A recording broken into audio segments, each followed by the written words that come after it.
You say, hey, remove that person, change the background, and does it super accurate, super realistic. That's probably, if you want very simple mini apps, that's a good place to start. They're very easy to build, and they integrate with your Sheets, with your Drive, and also the app itself could be powered by the Gemini AI as well. So you can download an app, and you have an app powered by Google's Gemini AI. And there's a few others. If you want to be a little bit more advanced, there's a few others. There's Google AI Studio. If you have a Gemini subscription, you can access that. I like B0.dev. And of course, there's ChatGPT. ChatGPT actually can build out most complete apps, and you can preview it in the ChatGPT console. But to deploy on a website, etc., you need a little bit of dev help. That's why I would recommend those base 44 and Lovable. That's a good starting place. But let's look at a few use cases. First of all, as I mentioned at the beginning, there's sales enablement apps. There's actually a few companies. One of them is called Upgrow, that they basically sell templates, calculator templates, rather interactive website apps, templated, and they sell them to companies on an enterprise subscription. But you don't do that anymore. I hope they don't go out of business, but you can now build those calculators yourself. So for example, look at 3 sales enablement use cases: an ROI simulator, a benchmarking tool, and a maturity quiz. And the great thing about these is that instead of ensuring it's a static PDF or a static web page, there's something you can interact with that gives them insight tailored to their scenario. All right, so let's take a look at the ROI simulator.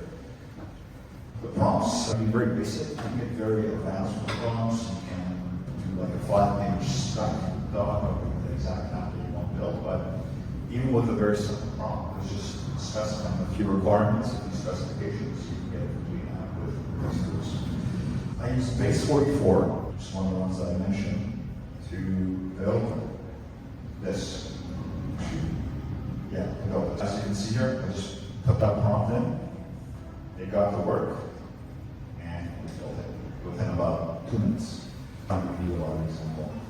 But check this out. So now this, you can publish, and it's a web page, and you can put your own branding on it. You can even put your own logo on it. I've actually specified my brand colors here, so they're my brand colors. And if I wanted, I could have my logo and other elements as well. You just upload your logo. And so here you see it's on the base 44 domain, but what you can do is when you publish this, you can set it up on your own domain. So whatever your domain is, it'll look like this on your website now. And yeah, check this out. So this is fully interactive. So here's calculating ROI for a software that helps with efficiency. So let's say we have 10,000 employees, average salary, let's say 60,000. And how many hours we think we're wasting on whatever this is, and there you go. Everything updates live real time, and here you can see a cost comparison. This is the cost. This is the cost that's being wasted. This is what you could save with whatever software this is, and you could program your own logic into it. This is just made up, but you can put your own logic into it, put your own output into it without code. You just describe it. You're like, if this, that, if that, this, etc., etc. So this is really cool, and you can, and it's a whole app, so you can export the report, download it as a PDF. Okay, that didn't work, but we'll come back to that. And of course, the point of this tool is to get the potential customer to start a free trial or schedule there. See how this works with them as well. So that's sales enablement use case 1. The next one I'll show you is a benchmarking tool. So if you're, for example, selling let's say, internal communication software, you want to go to companies to provide a benchmarking tool so that the prospect can get an idea of where they stand with whatever that solution space is. So it's internal communication. You can, for example, do a internal communication maturity analysis, right? So again, very simple prompt. And for this one, use base sort of 12 months again. But so yeah, here's our benchmarking tool. Again, we can put our branding on it. We can, and if you really want to, you could embed this inside of your website with your website header, etc. And now, prospective customer can come in here and put in their inputs and get a benchmark as to how we're doing against industry averages. So you're really selecting the industry. It's in one here.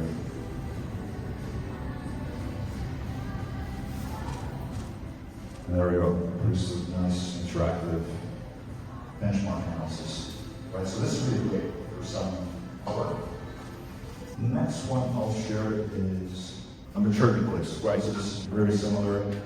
For this one, I use Google AI Studio.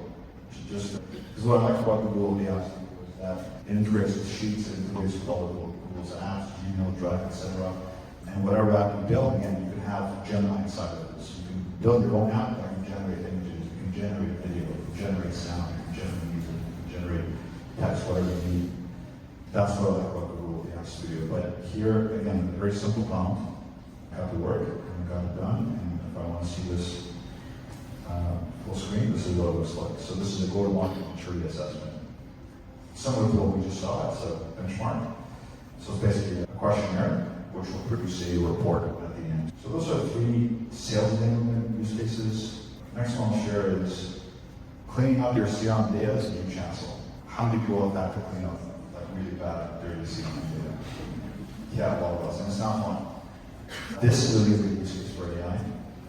So you can, of course, pop in the data and ChatGPT and do it for you. But the thing about custom app is that you have more control of exactly what you want it to do.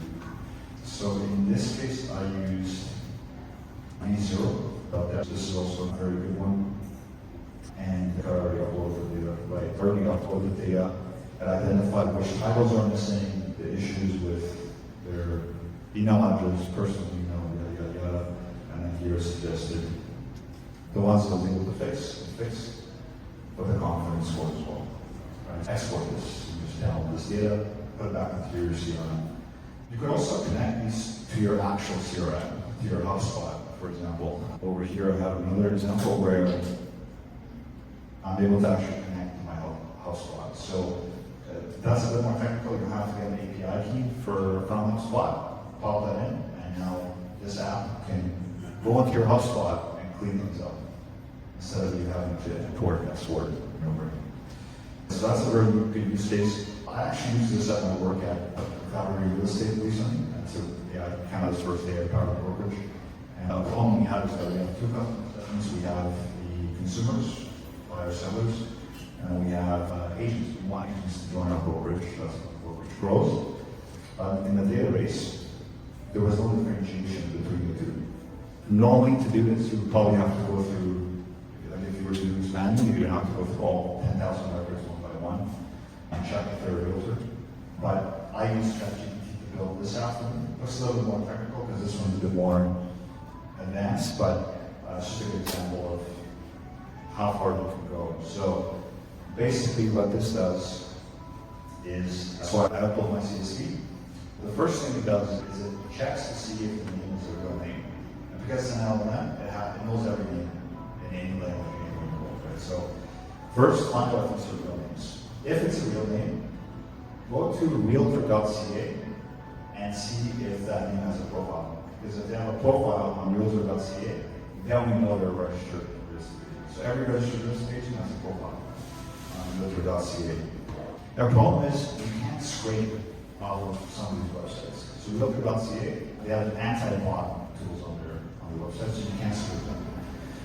So to get around that, what I did here is build this app. I plugged in Google Search API over here, and now I have Google doing a site search with that name. So basically, I'll have people on Google, site search, realtor.ca with the name. And then if there's an actual page, and this app will go and check out that page and make sure it's real. And then, well, we're able to, in just a few clicks, identify who's a realtor, who's not a realtor, just based on that.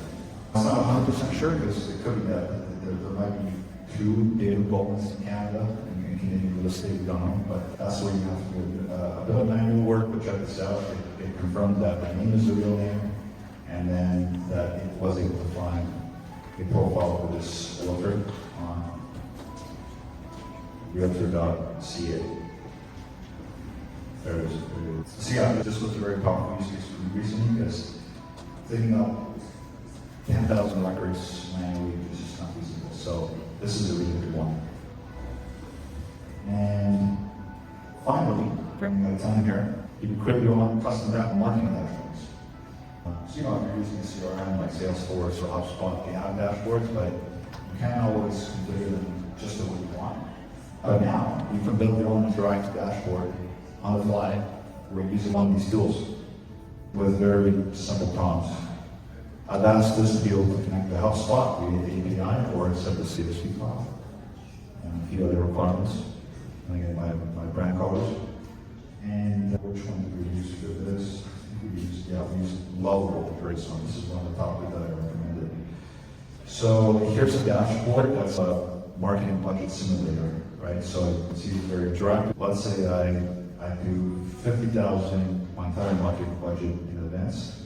This is what the pipeline trend will look like, right? Start off at 500K and then slowly get to 1,000K. But if I did entirely, let's say paid search, you'll see it performs differently. And then based on these combinations, you get an analysis of how your marketing budget mix is going to perform. Number of leads, revenue, pipeline, etc. I just want to see the ROI of certain marketing channels. You can put in your budget here, your average deal size, your conversion rate, and voila, you have an interactive dashboard. So any dashboard you want, you can now build right away with just a quick prompt. And again, the prompt was very short, which is just this. But you could really roll forward if you really wanted to. So that's the third case study. That's the third use case I want to share. ChatGPT now has connectors, and one of the more interesting ones that connect to HubSpot. So ChatGPT can now connect to HubSpot as well as these other applications. Instead of the traditional UI, you can interact with your data through chat. So for example, if I connected to my leader, which is a project management tool, I can ask questions like, hey, are we on track to meet the deadline? HubSpot, by the way, has its own built-in AI nowadays. On every plan. Where you want to use this is if you want to mix the HubSpot data with other data. You can also create other connections with API keys. Let's say Google Ads or whatever, and now you have your HubSpot data, your Google Ads data, your Facebook Ads data, all wrapped up under one chat interface. And there's a lot of powerful insights that you can get from that, as you can imagine. So definitely check that one out. One more bonus item. There's some really good models coming out of China. This one's called K2, and what I like about this is that when ChatGPT or Gemini or whatever do deep research, these are a very long report, and then you gotta go read through that long, super long report. What this does is if you want to research a specific topic and get some insights on it, it will do the research. It takes a little longer because it's very thorough. Look how much it research. I'm not supposed to run, right? So it's a ton of stuff that I research. But what it does is it then puts that research into a nice, interactive, organized presentation. Right, so you've got a menu here. This was a research report on Shopify's competitive position in North America. And here I don't have to read here a long, boring document. I can just look through this interactive interface. So that's a couple bonus items I wanted to share. So yeah, that's it for me. I'm out of time now. So you're networking if you're curious to build a certain AI app for your B2B marketing. Work constantly. We do it on my laptop, but it's working pretty much all of these. But yeah, this is I think a real game changer. Coming here would agree that being able to build these apps on the fly is a game changer. Awesome. So yeah, that's what I want to leave you with. We marketers can now do any application we want to get any job we want done for very cheap and quickly. And finally, I'll encourage you to, the use cases I showed were very simple. You can go on more advanced things, and there's probably a million things that I haven't thought of. put the creativity of our product and come up with many more interesting use cases. So I would encourage you to try this. Try one of these later this month, and then I leave the community as WhatsApp. You guys can share it with each other in the WhatsApp group. Wow, so before, if you needed a tool or a calculator, you have to go to Google, find it, get some quotes, talk to a sales rep, and then purchase one. Now you can develop one on your own on the fly. I think that's amazing. We talked about data. So this data is confidential. This is like my data, my customers, my clients. Maybe just putting it onto AI platform where it's going public. So what do you find from the data security point of view? You asked me to put the raw data onto this thing. So that's what Yeah, that's a good point. To be honest with you, I actually worked in AI before ChatGPT came out. So, to be honest with you, I'm not a very risk-averse person. I'm a huge risk taker. So, I'm probably the wrong guy to ask about compliance and data compliance because I really don't care. Unless I'm looking for a corporation and I have to protect the data. But for my own data, I really don't care. I just think, well, I'm just like, go, innovate, forget, compliance, whatever. That's just me. So, probably not the right guy to ask about compliance. But ChatGPT, OpenAI, they do have enterprise plans where they promise not to train on your data and to keep your data confidential. So if you use one of these app builders that you build an app that works with some data, your data is typically hosted on their database. But if you want, you can use your own database. So you're using API keys and such, you can connect it to your own private database if you want to. And of course, with OpenAI, the enterprise plan, and they promise not to keep your data confidential. So yeah, there's several ways to keep your data secure. not compliant because they say they are, and versus the certifications that they have. So I don't think so. We can connect them through an API. So that makes sense. Thanks. Also, you can download these apps on your computer, on your hard drive. Number two, sorry, if I can. Sure. You talked about realtor.ca and that data. So Realtor, last that I checked, charges you for sharing that data publicly. So if you are a realtor, you can share that data with your customers, but you end up paying the fee. As a consumer, you can use that data yourself, but not for a mass production. So now going back to you shared a model, which could be a very good model for me as an individual. But if I want to go take that model to masses, I will need to go to realtor.ca, ask for the permission, and vote on that. That was just for private internal use. Thank you. Well, Good question. Then let's give it up for Ryan, who's going to tell us what digital twins. Can you guys hear me? Awesome. That's it. Today we're going to talk about context engineering and digital tools. I'm Raja Koya. I'm an AI agent systems manager. I know it's kind of a weird title, but I'm coming from B2B background. And today we will be discussing about context engineering and digital tools. So they are actually the newer version of prompt engineering. But I want to take you to a quick journey.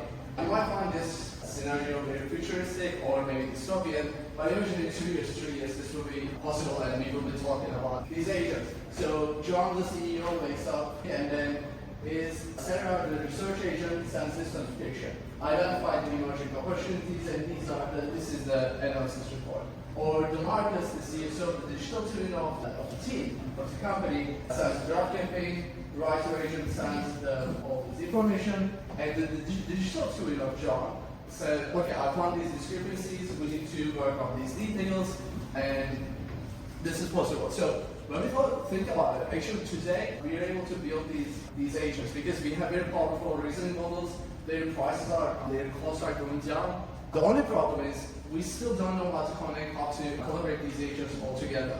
So today we will be talking about this. But who was I before I turned to an AI builder? I studied communication design and human-computer interaction design. My job was built into interfaces between humans. I started my career at Insider startup. I managed global marketing events, managed HubSpot, built these communications, APIs between HubSpot, Salesforce, etc. And then moved to T-Mobile, worked with airlines, tech companies. I'm not coming from a technical background. As you can see, I was a graphic designer. I used to build these things.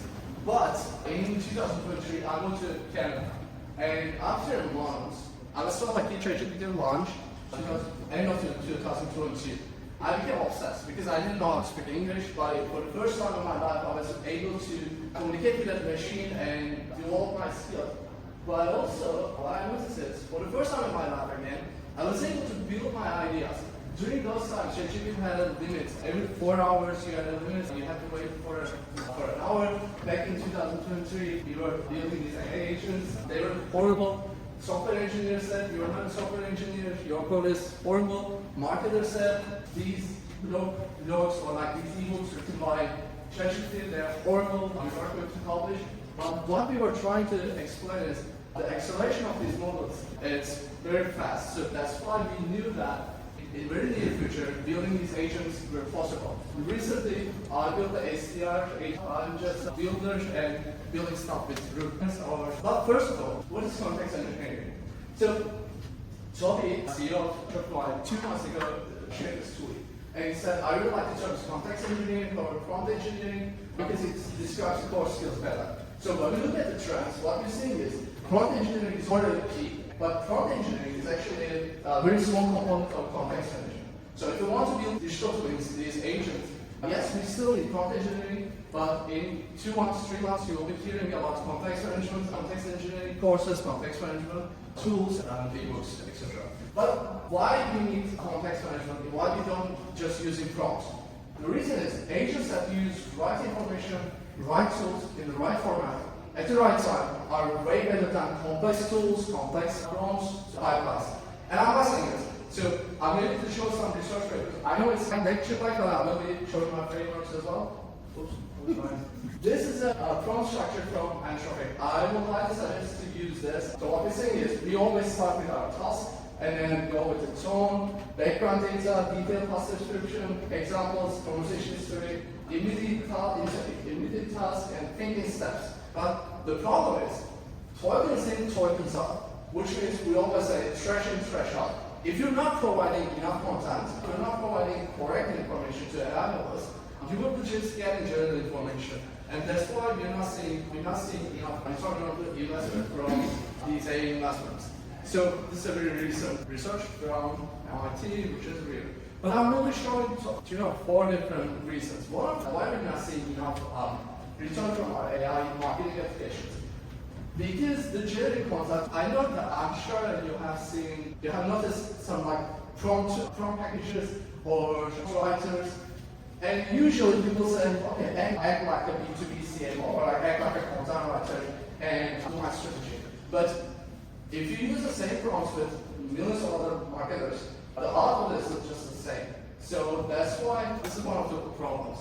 Well, let's say you're kind of more smarter than other marketers. You said, okay, I need to give more information. Then what you're saying is, this is these charts from Chroma, which is one of the best microsite companies.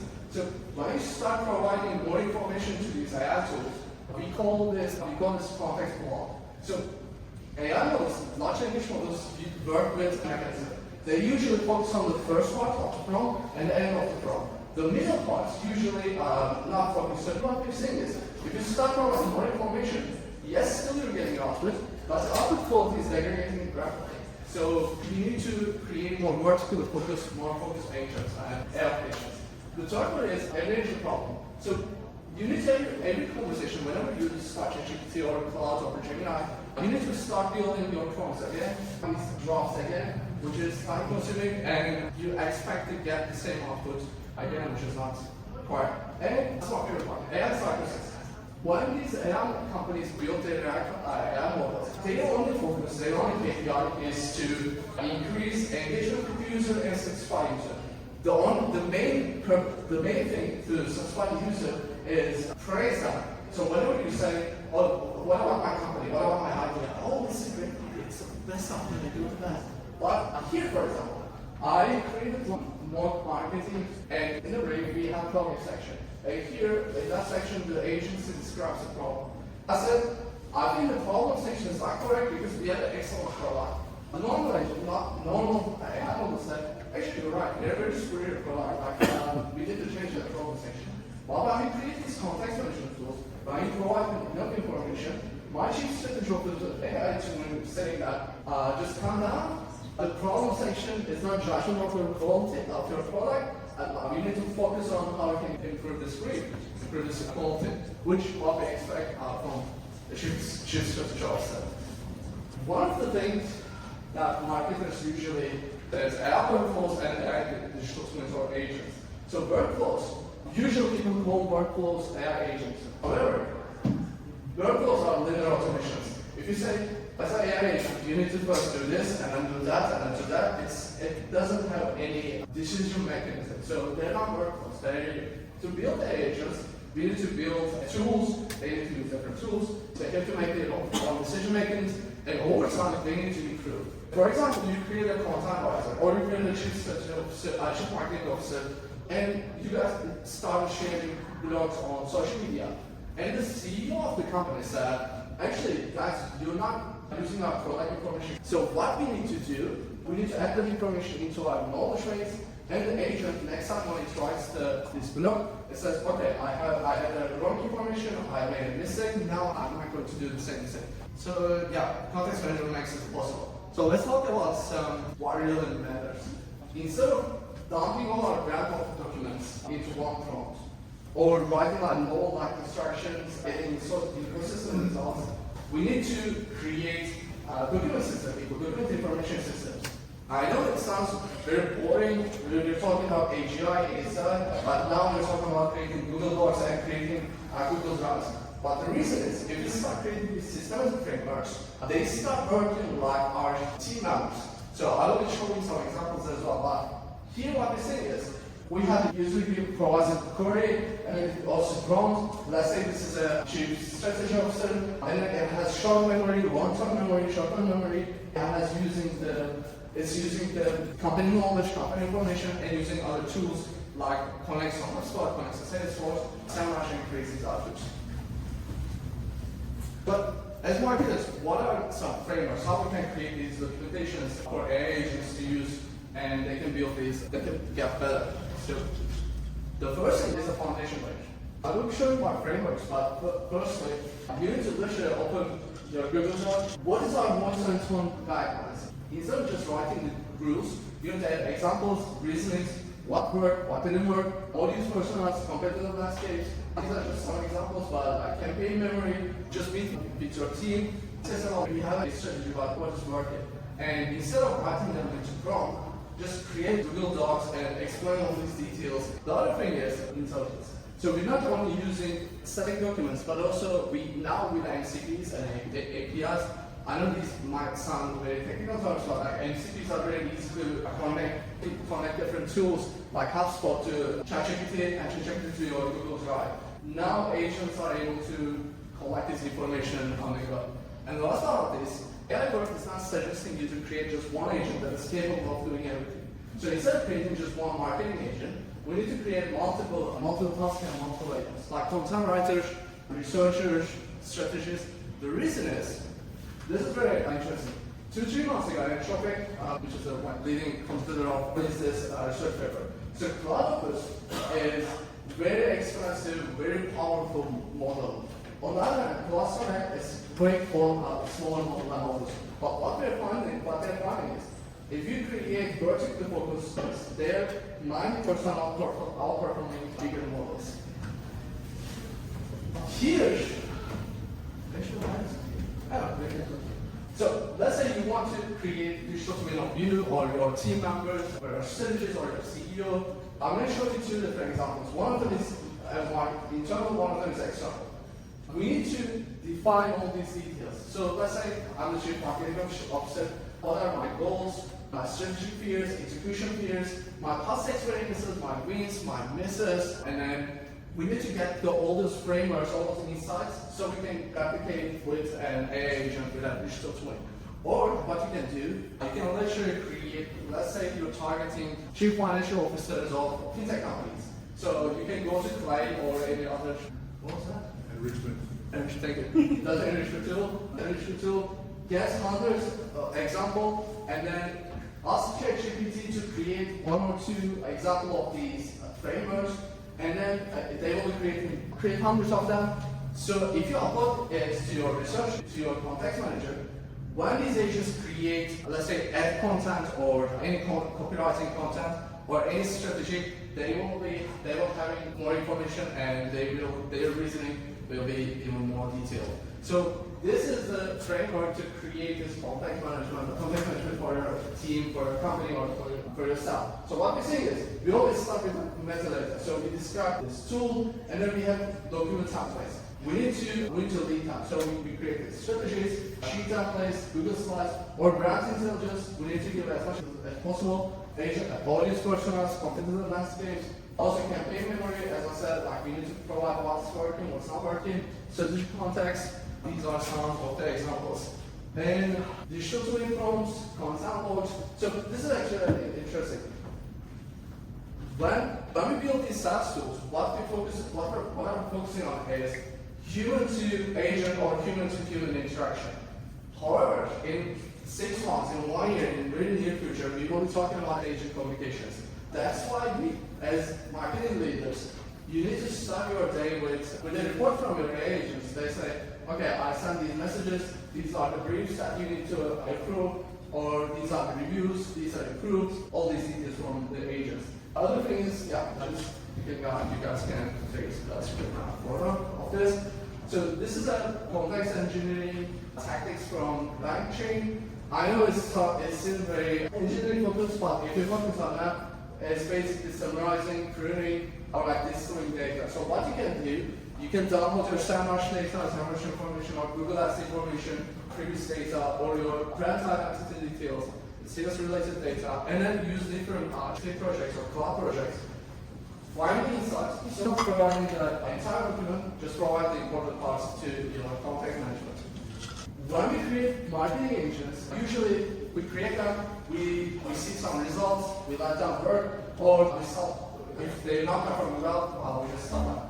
Instead, when they train AI models, they use a technical parallel check, which is you train a model and then reinforcement learning by human feedback. If you create a copywriter, it creates it creates SEO blogs. After a month, meet with your team and decide what's working. Check the blogs. Okay, so create a Google sheet. This is the blog, this is the expected behavior, this is how the model is performing, agent is performing, and explain your reasoning in that. If you add this to your agent's knowledge base, agent will be doing the same mistakes and it will be performing better. This is related today, how to choose the models. So what I'm seeing is most of the marketers usually use GPT-4, GPT-5 or cloud models, but actually I would suggest using different benchmarks. So I put 3 different benchmarks. One of them is enablement, one of them is EQ bench, and Hugging Face. Here what we're seeing is with EQ bench. They have very different unique marketing benchmarks. For example, long form writing. Which model is performing better with long form writing? Or creative writing and more different benchmarks. So if you go these benchmark list, you can find better models for your different tasks.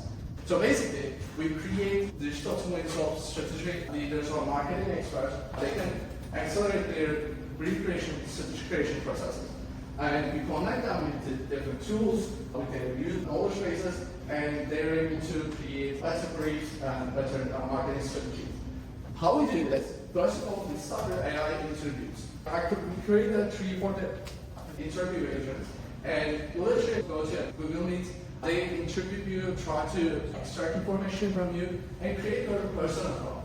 After that, we create digital twin of your knowledge base and evaluation frameworks. What does it mean? If I go to the other slide, so here we're seeing different campaigns like social media, growth marketing, integrated marketing, but we need to create benchmarks for each of these campaigns. So, for example, let's say we create a digital twin of a content writer. How that content writer what is the expected output for a social media campaign or integrated campaign? And I can quickly show an example here. So here on the left side, I have my brief. On the right side, I have discussed with my advertisement agent. So this is an event creation brief. What I've done is I uploaded a bunch of documents here. I have agents brief and then product marketing documents. And this very long, like detailed discussions about creating launching a new product. So when you upload these products into our platform, our agents create the brief, and after that, you can select different agents, and you can chat with these agents. Let's say you can ask them to analyze these sections. Here, for example, what I'm saying is it has some critique about the executive summary section. It brings suggestions. I can continue other messages. Let me show what was this. So I asked it to do a quick research about a lot of advertising areas in journal. It brought these suggestions and the reasonings. And after that, I asked it to update my brief. And after some discussion, I just last but not least want to show this. Yeah, and then I asked it to create my email. You can send these emails to your Drive or to HubSpot. The other thing is one suggestion. This is a tool that I really like in Manus. If you are using AI research tools, I will highly suggest it. It's a multi-agent research tool. It's way better than ChatGPT. What they're saying is here I have a prompt, I had a prompt, also I have a prompt. So what I'm saying is it creates multiple agents, and I can see all those details, and in the end, instead of creating just the one document, it created a bunch of documents, from executive summary, prototype, analysis, and more details. So, this is that. Thank you.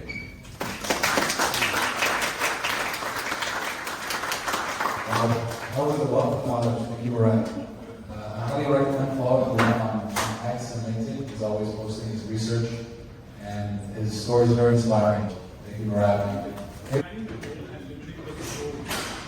So my question is, how does an AI agent give an edge compared to an app like GoToLM in terms of defining the scope, defining the goal, and limiting the scope? No, that's a good question. So that's why actually I suggested creating multiple agents and multiple knowledge bases. Because when you create those knowledge bases, you literally you actually create these job descriptions. Like, you will be doing this. These are your plans.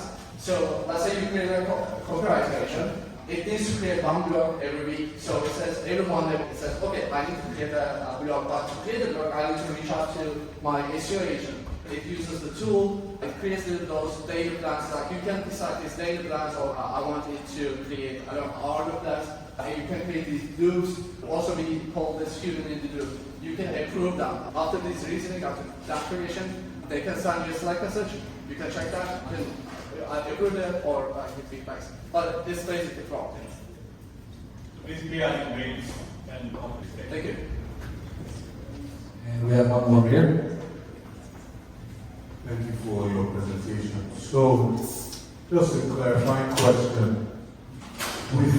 With building the agents that you're talking about and providing that context, what is the difference between, I guess it's the difference between an agent and a custom GPT is that the agent is autonomous, but then the custom GPT you have to call it yourself. But the knowledge and the context that you're referring to, can that also be added into the custom GPT? And what's the major difference, just from a knowledge perspective, between custom GPTs and agent? Do they do the same job? It's just that one is autonomous and the other is not. So, that's a good question. And the difference is actually related with that content block. When you start getting lots of information into one chat application, it starts losing its attention. When you create these with custom tools like LangChain, LangSuite, what you're doing is you're literally doing all the settings. On the other hand, you're able to use different models instead of just using one application. Let's say you're creating a marketing automation, a marketing team. You can bring cloud agents, you can bring open agents, and you define different roles for. See one more hand, and then we'll move on.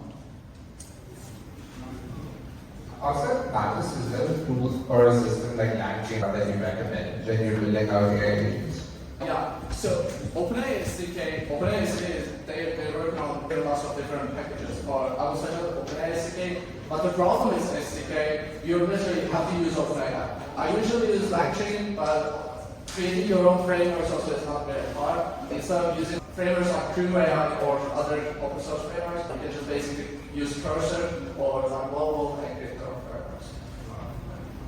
Thank you. Hi everybody, my name is Sandra McKechnie. I'm the head of sales at a company called TikTok. We were one of the first partners with TikTok. So my company sits right in between the brand and social media platforms like TikTok, IG, and Facebook. My big message is that machines should talk to machines and humans should talk to humans, and AI agents make that possible. So I'm going to go a little back and explain what AI agents are in like my sales and marketing speak. A lot of people are wondering, like, how do I get into AI? How can I make a difference in my company? How can I not get left behind? It's such an explosive topic. And this was me 5 weeks ago.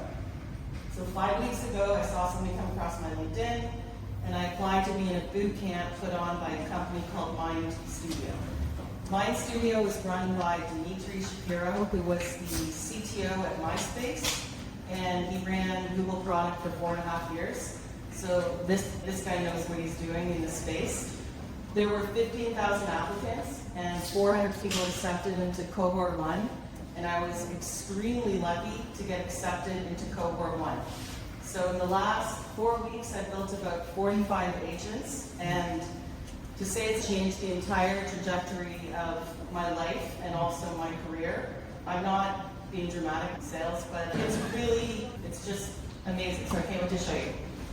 An AI agent, it's simply a program that automates a workflow. It takes something repetitive like outbound lead research, competitor analysis, writing cover letters, or who asks for those anymore? It packages all those tasks into a workflow.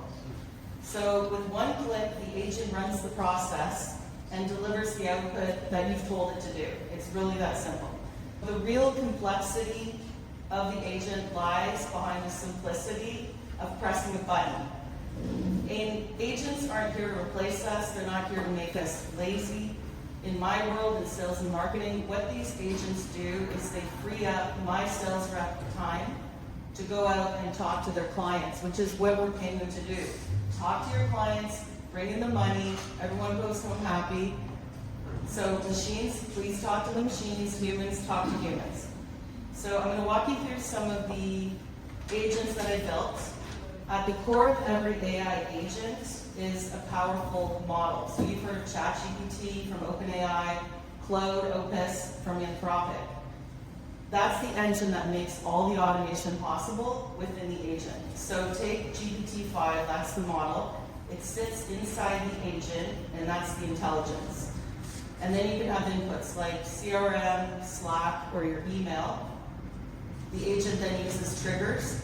So it might be a lead enters your pipeline, and it kicks off a workflow. And then it connects to tools and APIs like HubSpot, Salesforce, Google Sheets. It then applies logic and rules that you've already told it to do, and then it produces an output like a draft, an email, a report, an alert, or pretty much any automation. And then all of this is orchestrated so it runs end to end without you lifting a finger, except you need to press that button. So ChatGPT, it's like hiring a consultant. It'll give you ideas and advice. And an agent is like hiring an employee, where it actually takes all the advice and it does the work, and it never calls in sick. That was a joke. Okay. So the first agent I'm going to show you is super simple. It's called TLDR, too long didn't read. So what I do is I bring up the YouTube video, and you can do this with a PDF or a web page. I go into, so Mind Studio has a Chrome extension, so this is what you're looking at. I go into the TLDR and I hit run. So you could watch a YouTube video at 1.5 speed, 2 speed, chew up more of your time, or you could run a TLDR. I can see immediately the ad crew is discussing negative comments online. The crew inspects the newly finished basketball court. You go down a little bit more, and then it'll tell you who they're talking about. So for me, Robot, that's a sponsor. That could be a really cool lead for me if I'm targeting that type of category for my sales outreach. If you want to get super fancy with this agent, you could add a couple more blocks. You could do timestamps. You could hyperlink so you can jump right to the area the video that you want to watch. So that was the first agent I built, and I felt really smart until I had to build more, and then I did not feel smart. I think you've heard of Taylor Swift, and they got engaged. So this is cool for marketers, creators. I'm going to I'm gonna move my mouse so I'm not bending over like a weirdo. Okay. So this is cool. So I'm on this BBC page, and I want to do a tweet storm. So I'm going to run my agent. It's going to do a whole bunch of fancy stuff. It's going to read the text on this particular web page, and then it's going to give me an output that I can literally, it's got the URL, I'm going to copy and paste. It's giving me 7 threads. I'm going to go to my X account, and I'm going to click here. I'm going to paste it in, and all of a sudden, I've got 1 of 7 threads on Taylor Swift's engagement in a second. So that's another example I love. Another one for creators, and when I say these are pretty rudimentary, they are. We can get a link in the network and we can talk about how the other agents can do so much more. So I press the button, it's going to do all the thinking, gives me the URL, I'm going to copy it, I'm going to go to my LinkedIn,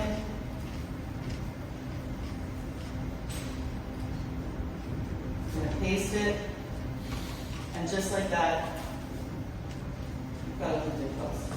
So those last 2 were for content creators. Yes? Quick question, with My Studio, can you just get it to do the post for you after getting approval from you?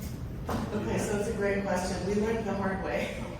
It started posting automatically, and I had all these people saying, we're like spamming LinkedIn. And I was like, oh my God. So we built in a logic that's an approved logic that you need to approve the post. Great question. So the next agent, this website is going to give me a heart attack, but the next agent, it's a lot more convoluted and it kept me up at night for sure, but it's super cool. So while this loads, I think everyone here has been, or hopefully, let me just close this out, gone to a conference.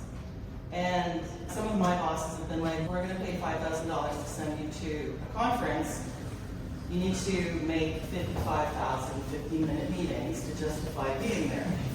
So in the old days, we would literally have to go to this website, for example, and here are all the speakers. And you're like, oh my God, like, I don't want to go through all these speakers. So let's pick Matt Blumberg. So in my world, we click on Matt Blumberg, I go to LinkedIn, is he real? Is he who I need to meet? Yes.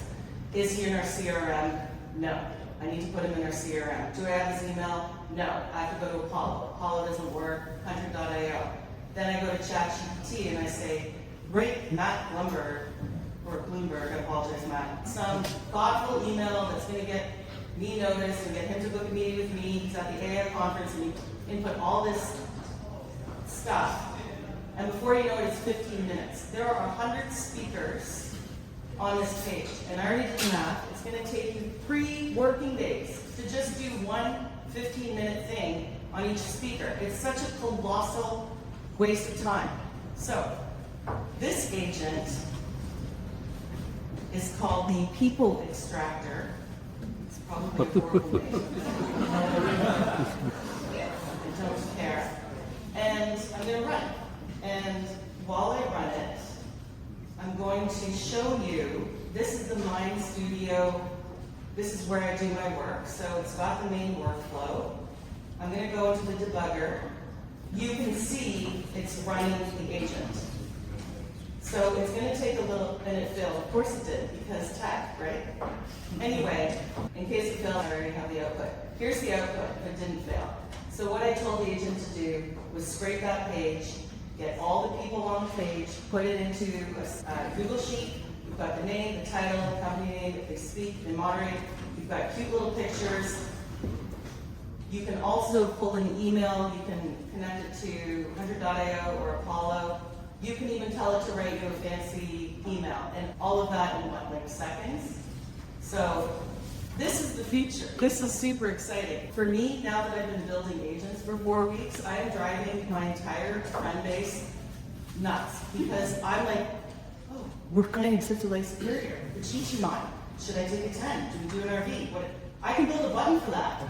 Everything I do now, I can know the button for, and they're like, so I think that just personally, even like the last, I think we've just seen this AI, it's just everywhere, and it's moving so quickly.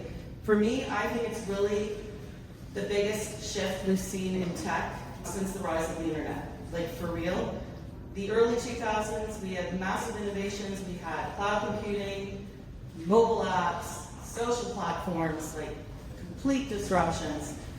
But the big difference with those, and as big as they are, they're plugged into existing human workflows.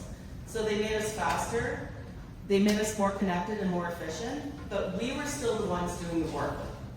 So AI agents are different. They don't just speed up a task, they take over the entire task. And they don't just slot into an old workflow, they become the workflow. So it's not an incremental improvement, it's a complete structural change. So they're here to maximize efficiency and take the grind out of your day. I wake up to an email that I've generated that monitors website changes of my competitors. So I get this is what your competitors have done overnight, and then I get like total FOMO when I go to my boss and he's like, stop. But you can automate anything. If you can think it, you can automate it. So it's not theory, it's totally practical, and you can start using this right now. So I'm happy to take any questions. The boot camp, they're taking more applications now. If you want, we can chat offline on how to fast track to get in there. But thank you very much. I hope you found it interesting. Thank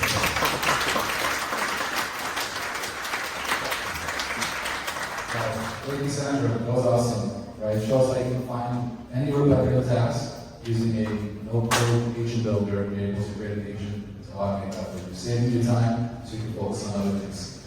Thank you very much for your presentation, Sandra. I saw your LinkedIn and I saw that your background is politics and you're working for in BBC. How change from the broadcasting to AI and now you're sales, head of the sales? Yeah, the BBC was great. I mean that how you transform that. So I worked at Rogers, so right when, I guess 2006, I ran the digital media. And it was one fateful day that I credit all of this to. We had a sell-through rate on all of our publishing websites of about 20%. And we kept under-delivering, and we kept giving money back. And I was just like, what is going on? So I went to our head of ad ops, and I made him teach me DFP. That just started my whole interest in tech. I've onboarded DSPs and DMPs and all that, taught print reps how to sell digital and first-party targeting and what is first-party data. So that's how I made my transition into ad tech. It was just the frustration of giving back money. It's a start from Rogers. Okay, thank you. Thank you.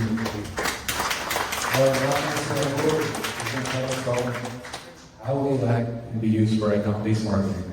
I'm going to stand over here on the side. I'm too tall for this. So I'm going to do my presentation here. I'm going to use the mouse and show you some pretty cool stuff. Okay. Yeah, thanks so much for having me. My name is Rory. I'm here to talk about our product, Sensona. I'm the CTO and co-founder of this company, Toronto-based. We're an AI-native, account-based marketing platform. So I'm going to show you a little bit of the product, but then I'm also going to show you some things behind the scenes. And I think it dovetails really nicely from a lot of the topics that we heard here, building on what we heard from Sandra and Rob. Okay. Yeah, really quickly about myself. Born and raised in Toronto, went to the University of Waterloo for computer science, software engineering, worked at BlackBerry as a software engineer, then went over to Seattle for about a decade as a product manager at Microsoft. Came back here a couple of years ago to start a family and to also start a company. This is one of the real customer that we have. He's a global ABM director of one of the largest HR services firms in the world.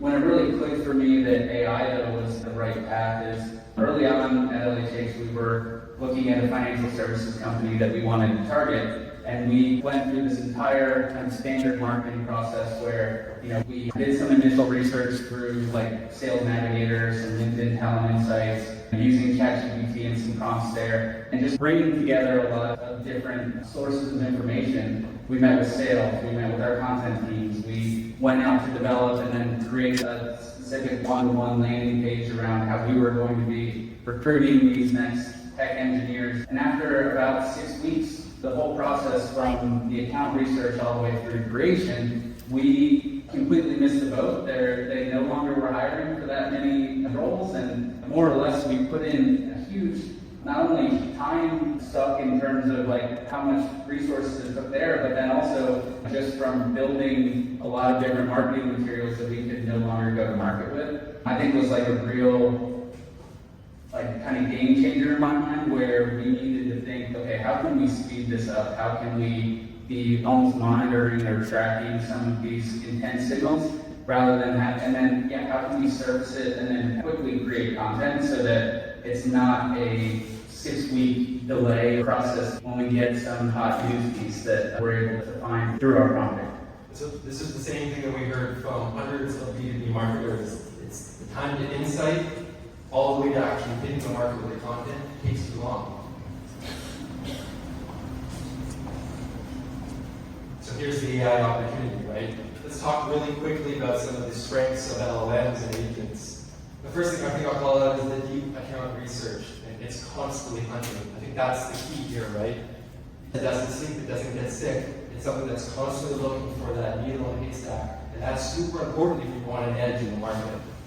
It's also really good at contextualizing a whole bunch of that information. Just imagine digging into the depths of the internet, finding that needle in the haystack, and then contextualizing all that unstructured data for your business. Not only just contextualizing it, but then identifying insights and tying it to your product or service, whatever you do. And it is also really good at generating hyper-personalized content and doing this all at scale. You can do it consistently, you can do it constantly, you can do it fast, and you can do it for all of the accounts. This, as I've heard before, a game changer in terms of the technology. So what does this mean for sales and marketing? Three main areas, but I'll show these a bit more. First is around scope. Before, we're talking to these ABM marketing teams right here, touching a couple of accounts a quarter. And now with this kind of technology, they're able to do hundreds of accounts. Like, it's mind-blowing how much reach they have here. Speed and agility, doing campaigns in weeks, right? We actually have customers that are able to do a campaign in a day. They find the insight, they create the content, they go to market a day. Like, it's unbelievable. And then the jobs to be done. Like, this technology, I think there's some fear sometimes, I sense it when I had some conversations earlier, that maybe this technology is going to replace humans. And I think the reality is, it's actually just going to change, right, what you do. And that's a good thing. That's what technology is meant to do, and that's always been the case. New technology just changes the work that you do every day, right? And so instead of doing these mundane, repetitive, time-consuming tasks, the soul-sucking tasks that sometimes you actually come up empty, isn't that crushing? Haven't you experienced that before? You put that effort in, you have nothing to show for it. Make the machine do that, right? That's the beauty here. And now you get to be human. You get to do what you do best. You make the judgment calls. You get to be a taste-maker. That's something I keep hearing from marketers. And they get excited about this. Because you get to make the judgment call. You get to do the execution. Then you get to get the credit for the work. Use the technology in the right way. And that's the value and the opportunity that we see with AI. I'm going to really quickly just give a little bit of framework here, and then I'm going to dive into the product. Starting with the business flip, this is how you sell. This is what you sell. This is your brand guidelines. How do you speak to the market? How do you show to the market visually? What product and services do you offer? What do you look at in the market to say, this is a great business opportunity for us. We need to talk to these guys here right now. That's in the business playbook. The next step there is the account research, and it's predicated on your business playbook, right? Do that deep account research. Do it all within context of what you do, what you sell. This is the account research. It's all based on what you do and based on that business playbook. About research. It's all going to give you data. But what do you do with it? What's the point of just doing that research? You're not doing it for just research's sake. You're doing it to identify insights and contextualize it to your business, talk to your buyer personas, right? And make sure that it makes sense. Where's the product alignment? How do you find something in your research and align it to a product and you say, great, we're the ones that you should be working with because we're the ones that can go and deliver value. And those are the insights. And then there's this That starts with the insights. The content generation, advertisements, right? Display ads, LinkedIn ads, emails, right? Emails, say what you will about email as a communication method, that's still something that you have to hit market. You have to try all these different facets to really make it market. And then once you get that content into market, now it's all about execution. Now it's about engagement, tracking engagement, and of course attributing it to the work that you're doing in this room. The engagement loops back into the insight. It's a different perspective of the insight. It's maybe a new insight, and it's based on the engagement with the content that you put into the market. And that's the loop, and hopefully at the end of it, you have a business deal. So I'm going to jump into Sensona, and I'll also show you a bit of what's happening behind the scenes, some of the more advanced features, to show you, and hopefully you take away from this some real actionable things you can apply in your day-to-day. Let me get out of here.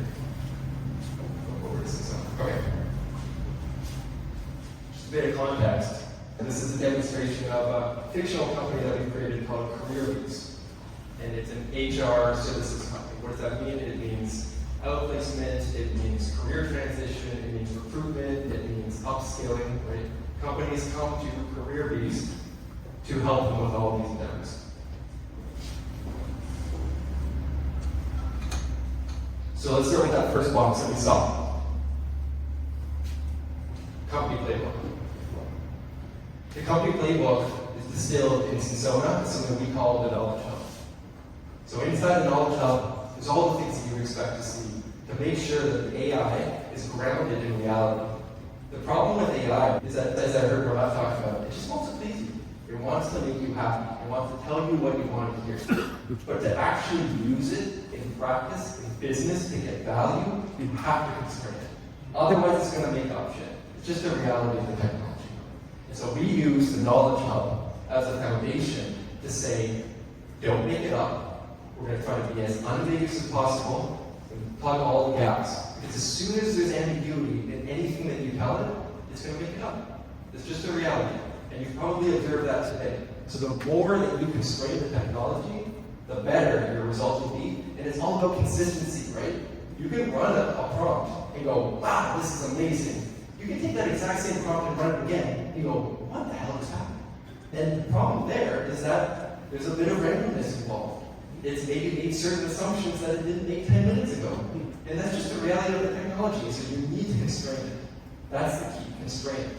I'll just give some examples. There's brand guidelines, right? And we actually, as a part of onboarding new customers, we generate this automatically, but ideally you're coming to the table with some sort of brand guidelines, something that is, you've taken the time to go and curate specifically for your company. But of course, if you don't have that, someone can generate some based on best practices. But everything from brand statements to your manifesto to the functional benefits that you have, your brand voice, how you talk to the market, what words do you use, what words do you not use, in some cases actually more important. Tone and personality, which we were talking about earlier. Your value proposition, making sure that it's articulated and clear in the system. Your case studies. You've had success with customers. You have to put that in the system. Because you never know when that opportunity moment is going to come and say, we're the ones who work with you because we've done this in the past and look at the results. That's where case studies comes in. And so this is a summary of those kind of things. What was the problem? What was the context? What was the solution that, in this case, CareerBees was able to go and deliver? And where are the results? Anything that you have to feed into this, the better. And I'll show where that actually manifests later on in a second. Your products and services. So again, this is an HR services company.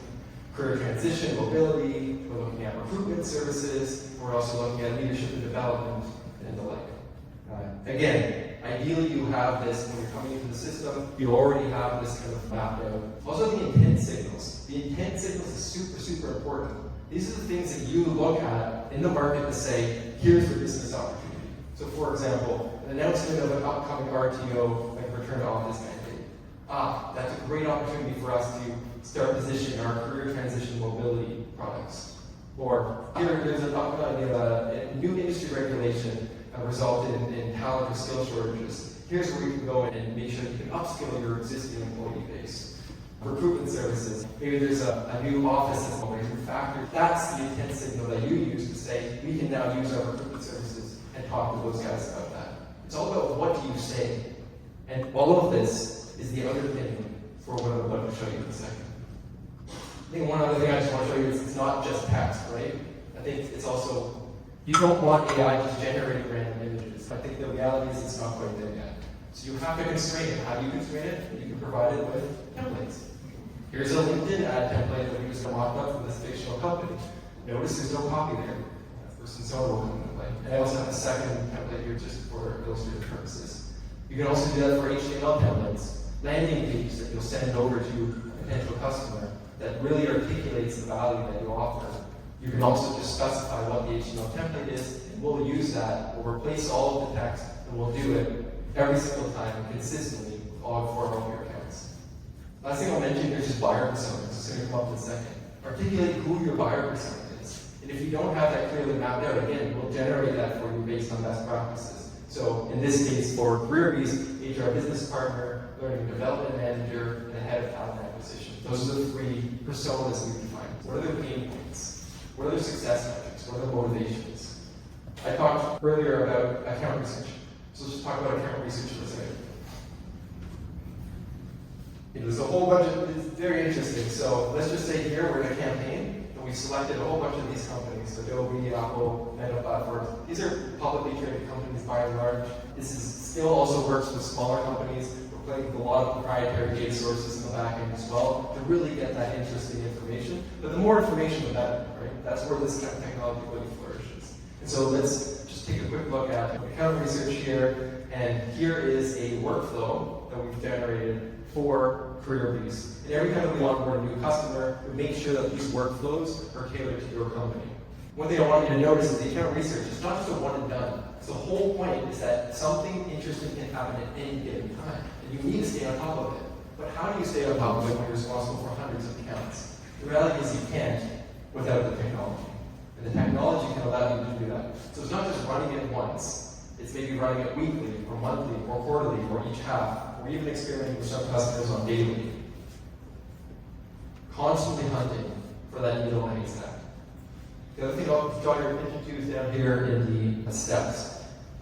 For this workflow, we actually have different agents that are responsible for different aspects of this workflow. So the first agent that we have is a deep research agent. I'm going to go into a little more detail and show you what's happening behind the scenes. Once that's done, it passes then its output off to another agent. And this is, it's called check and verify. Double check everything. If it doesn't have a source, cut it. If it has a source, go to it. Verify the information and make it more accurate. That's the key, is you need agents that are all working on different responsibilities. And they pass their output over to the next step, and the next step, and the next step. And each agent is only being tasked with a very specific responsibility. If you try to give too much tasks, it's not going to do a great job on any of them. So you have to focus, and that's what we built out here, again, based on these best practices. The third step here is scoring it. Having some kind of numerical value where you can say, this is the highest and the best business opportunity for us. And it's based on a little bit of a mix of proprietary stuff and also working with customers to say, what do you value? Where are you seeing the nuance between the difference of this okay business opportunity and a fantastic alignment business opportunity? And that's what that last step is there. And then there's a bit of cleanup, and that's what the output is. So I'm actually going to just hit the show editor. Our customers actually don't tend to come in here. As a part of a new customer onboarding, we do a little bit of service engagement to make sure this is all set up for you so you don't need to worry about it. If you want to come in here and play around, it's available. The reality is our customers don't. They're happy with where we've left it. We iterate on it when put together. We're the experts in terms of technology, and we deliver value. And that's ultimately what it is. I'm going to go and show you some metadata. Let's just go past this for a second. But now let's just actually dig into the research agent just for a second. Excuse the UI. Originally this wasn't meant for a user to actually see. This is just for us behind the scenes. Now they haven't used it, but they're excited that they can actually see the inner workings of what's happening behind the system. And again, this is an agent. It's not just a step and a single prompt. It's a prompt that cues off an agent that then makes its own determination of what image and then gets you the result back. So it's not just one step. I just want that to be really clear. They're literally a workflow of agents working together. So here's the deep research agent. By default, we use a deep research agent that comes from Perplexity. It's a fantastic agent in terms of citations, references, and not giving you so much bullshit. But there's also actually agents available from from OpenAI, as well as, my understanding is Google's providing it through the API. We're using the API here. You might have actually seen some of these research agents in your own through the GPT application. So we're using the Sonar Deep Research Agent, and this is through a company named Perplexity. So nothing proprietary here that I've shown you. Now, of course, we do fine-tuning behind the scenes with certain customers, but by default, this is the one that we use because it's nice and consistent. And so I think this is building exactly what Murat was talking about, right? You need the structure. Markdown is a way to articulate hierarchy of information, heading titles, H2, right? It's all about the hierarchy of information. And so Markdown is a way that actually a lot of these LLMs have been trained on understanding that when you put this hashtag with some text, that's an H1. When you put double hashtag, that's an H2. And all of that hierarchy of information is really important when you want to structure your prompts. Because it's very clear to the model, this is where the prompt starts for this section, and here's where it ends. And then that organization is going to pay dividends long term, like we're talking about. And so it's actually very similar to what you're presenting in terms of structure. Talk about the objective. Very clear, unambiguous objective. Identify 10 to 15 recent, unique, relevant triggers that are similar to the ones provided in the signals. So again, that's the intent signals that I showed you before, right?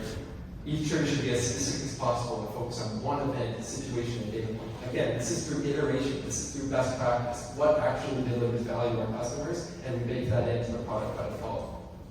What are the sources of information that it needs to be able to consider?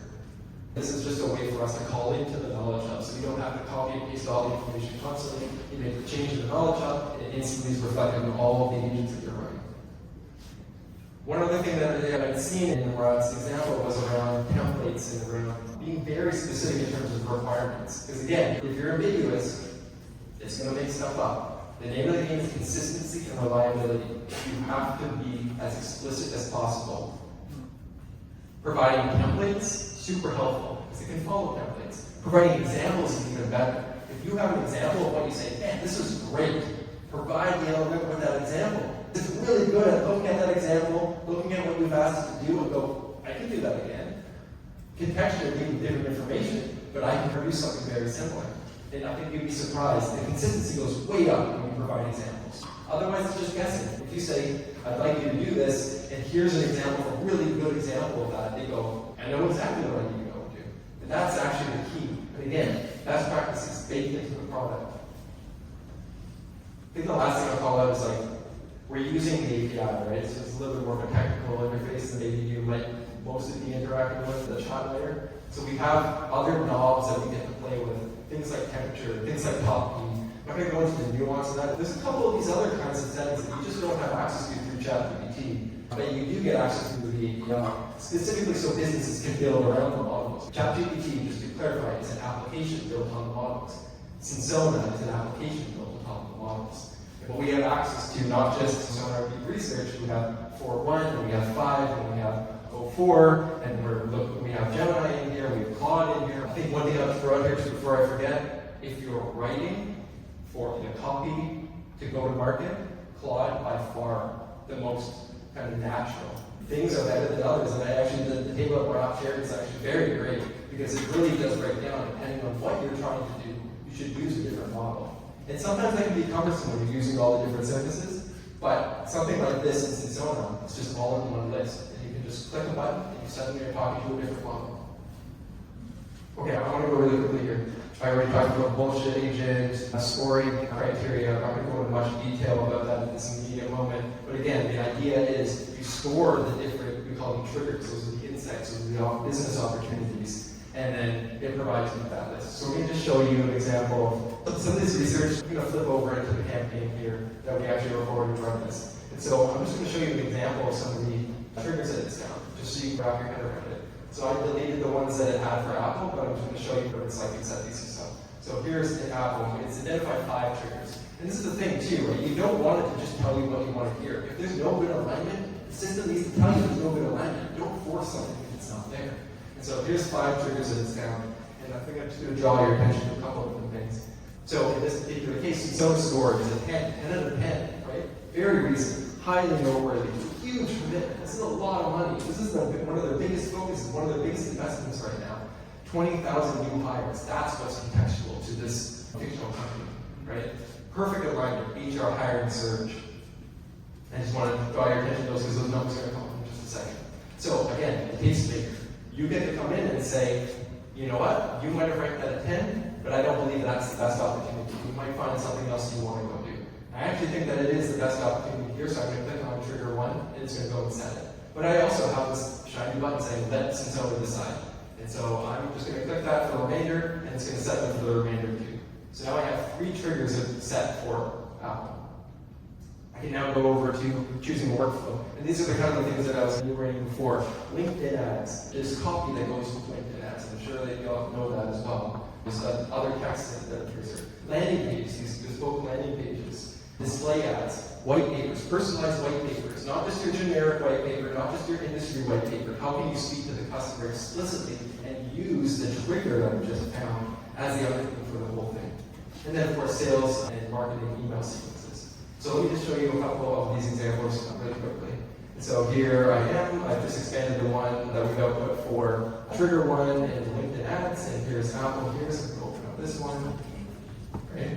And so, again, Apple's 20,000 hiring challenge. Scale your tech talent pipeline across the US. It's all contextual. It's all predicated on that trigger that you just saw there. And again, AI is great at coming up and brainstorming with all these things, and you're the tastemaker that decides what you get to do with it when you go to market. So let's just open up the second question. Apple's American Manufacturing Program needs tech talent. Build your silicon engineering workforce at scale. Again, on message, talking about the target, the trigger that we just saw, using your brand voice, all consistent, using your approved graphics. And then we have a second variation that I'll show you this just as an example, right? Same copy that you saw a moment ago, but a different template that we're using there. And in fact, I have a folder here just to show you all really quickly, and so you can see how it's used the same copy, but then for either template. Okay? Cool. So the exact same concept actually can then be applied to the landing page. So let's go over to a landing page here. And so again, these are brand approved HTML landing pages coming from your design team, but then contextualizing it, personalizing it for this buyer persona, for this trigger, Apple's 20,000 hiring surge. And again, all of the information that's here is all being written by AI. The product alignment, you might have seen in the trigger, inside the trigger itself, it actually comes down to what's the impact on the HR business partner. So contextualizing it for the persona. And we had other personas. I could have run that. It would have been a little bit messier of a demo. You can run as many personas as you want in this persona. And it's talking about what's the impact on them. Why do they care? What are you speaking to? What's the product alignment? Right? Where is our product aligning with what this person cares about? And again, giving you the sources. This is super important, right? Being able to check and verify that information. Give you the sources so you on your own can look at it and go, yep, I trust it. I have confidence that I can go to market with something like this. And then again, tying together a case study. What's an example of why we're the ones to win this business? Because we had some great success in a very similar situation with a financial services holding company. Here are the products. 3 products. They link off to your various product pages. And again, this is the alignment here. These aren't just random products. These aren't just static products. These are the 3 that the AI has determined are the best ones to position based on this trigger. And if I scroll down further, there's an intake form. And here is where we now are able to take that case study and bring it to life contextually on this page. It feels like you just built it. I don't know how many of you have built some of these landing pages before, but it's like day and night. You're manually building it, or you're pressing a button and you're getting all of these built for a whole bunch of different triggers. And now you go to market with it. I think I'll wrap this up here. One last thing I want to show you. The marketing emails, let's just do that. We're talking to a group of marketing folks. I'll put this into Google Docs for a second. Subject lines and all of the copy that you might use. This is based on a template that we've generated here. The title, the subtitle, right? The text, having the placeholder, so you can pull it into whatever that endpoint is to take it to the last mile. So I'm going to click on the dot here, and I'll go I'll send it over to HubSpot. And so now that information is now in the services and the products that you already use today, right? This isn't about replacing all of those different services, although that might be something that we end up doing in the future. This is about being a piece that replaces a lot of this mundane work that you don't want to do anyway. I think the last piece that I'll show is, if you're running these personalized web pages, how do you do that last loop? Do you recall the workflow that I showed before, right? It's the engagement, and then how do you contextualize it, bring it back in? And so this is relatively new, we're working on this engagement page. This is the personalized link that goes to that personalized web page. And so the ad that you're going and targeting towards the HR business partner personas in LinkedIn goes to the landing page. The emails that you're sending goes to the landing page. And when they get to the landing page, you're tracking engagement. What did they click on? How long did they spend on the website?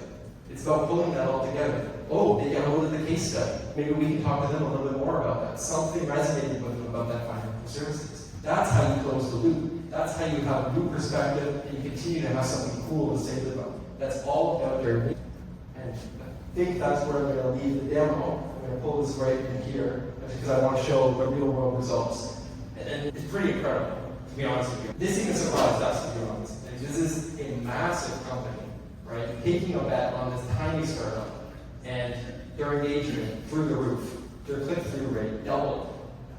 Instead of spending 5 hours a week per account, they're using the service. They click a couple buttons and they just have the research. And anytime they want to come back in, they can see what else is new. Campaign execution 5 times. The account capacity that he's able to go and manage at any given time has gone up 10x. And I think this number is even higher as the product improves and also as he gets a little more familiar with the process here. We're a Toronto-based startup, born and raised in Toronto, Toronto-based marketing community, more than happy to chat. If anyone is interested in talking about how AI can be used in your go-to-market strategy, specifically ABM is really our sweet spot, but we're more than happy to chat. We have tons of best practices. It's built into the product. But if you're not in a position to actually onboard this as an official product that your company uses, I'm sure that there's something that you can get out of a conversation with us. So we're more than happy to go scan this QR code. It's a short form. Just give us some information, and we're going to get in touch with you. We'll share some of these insights, business opportunities, the intent signals as we see it. And ideally, you're able to then bring your data to the products. That's where it really shines. When it's all contextual, because you know your business is better than anyone. And so bringing that information, you're going to see instantly. Wow, what an incredible product. I think something we keep hearing tonight is the importance of context, constraints, and having the AI do tasks step by step and get best results. Do we have any questions for Lori before we? Can you just ballpark what approximately is the pricing on something like this? We're actually trying to figure that out ourselves. We have a handful of customers. The number's going up. Let me say that much. A couple thousand for a POC. Our latest one for the next 4 months that we just landed a couple of days ago, 30 grand. But listen, talk to us. Like, we're working with small digital agencies to massive companies. We're just trying to find a niche. We're trying to learn too. This is new technology. Anyone who comes in here as if they're an expert, they're going to wake up tomorrow and go, what the heck just happened? Because the technology is moving so quickly. So we're just trying to stay on top of it, and we're just trying to learn. So I would say, money aside for a second, get in touch if you're at all interested. We're super motivated. This is a vertical that we're really focused on. None of this generic solutions. We have 2 guys that are super motivated. One that's in sales and marketing, and one that's technically inclined. And we're just trying to build something here, and we're really excited about what we're seeing. So I'd say, I don't care what your budget is. If you're interested and you're motivated, and you're one of those customers who we go, we can't wait to wake up in the morning and work with these guys, talk to us. Any other questions for Lori? Feel free to talk to me afterwards. Just closing questions. We have David, Ras, and Josh.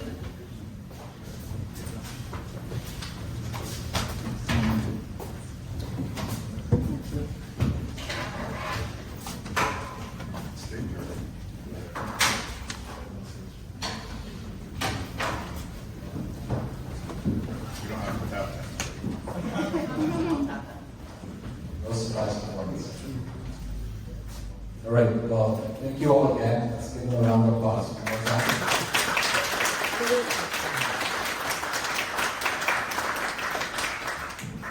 So, any questions for the group before we move on to networking?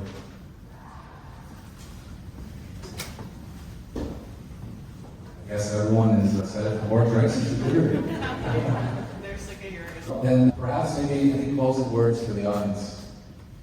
I know, thanks for having me. Yeah, it was pretty good. Hopefully it was helpful for people. Thanks. I think my closing comment is you have an unfair advantage now over anybody else because you just dedicated 3 hours of your time to learning more about AI. And for me in sales and marketing, you need an unfair advantage. And you guys just came and got it. Thank you for coming. It's a great point. I completely echo that. Final thing I'll say is, for those mini apps that you build yourself, I think it would be really cool if we all share with each other and maybe even put a catalog together of some of these apps. I just wanted to put that to you.